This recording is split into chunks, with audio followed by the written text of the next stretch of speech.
E quantos ao nosso redor não entram pela porta são rotulados? Ah, que irmão, aquele rebelde. Ah, mas quem você está falando? Daquele perdido? Daquele fulano de tal? Você não deve tomar posse de um rótulo da fraqueza que te dão, porque a sua identidade não está firmado naquilo que os outros falam de você, mas aquilo que é definido em Cristo Jesus. Muitos são os rotulados, mas muitos de nós, e nós precisamos concordar como igreja, somos os que rotulam. Nós gostamos de falar na terceira pessoa. Ah, mas há pessoas que fazem. Irmãos, essas pessoas somos nós. Essa palavra é para nós. Olhamos para o irmão torto porque muitas vezes ele errou conosco no passado, e em vez de nós perdoarmos e darmos outra chance, nós o que? Rotulamos.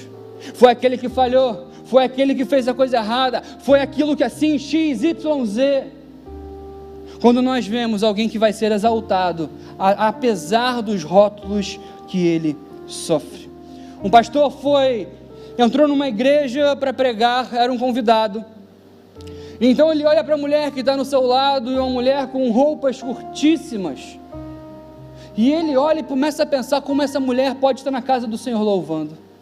E em certo momento aquela mulher começa, durante o louvor, a ter um derramamento do Espírito Santo, é batizada com o Espírito Santo, começa a falar em línguas, e ele começa a pensar: que absurdo, vem para a casa de Deus, vestida dessa forma, e ainda fica fingindo línguas.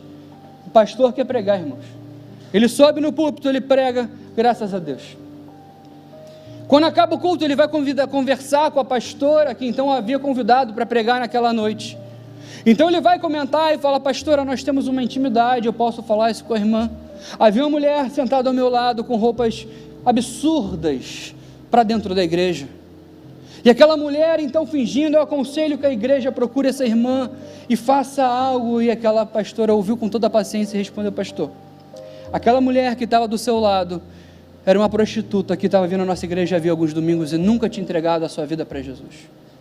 Naquela hora que você viu aquilo acontecendo, foi ela tendo encontro com Jesus pela primeira vez na vida dela. Naquela hora, irmãos, e quem conta essa história num livro, e é o próprio pastor contando que ele nunca se sentiu tão humilhado na vida dele. Ele tinha subido para pregar sobre o Espírito Santo e o agir de Deus, e ele estava rotulando, e ele estava julgando a pessoa que estava do lado dele, sem no mínimo conhecer o que havia por trás daquela história, por trás daquela vida. Então nós, irmãos, precisamos ter o cuidado de tratar aqueles que estão à nossa volta e entender que aquela forma que nos tratam não é a forma que o Senhor tem para as nossas vidas. Amém?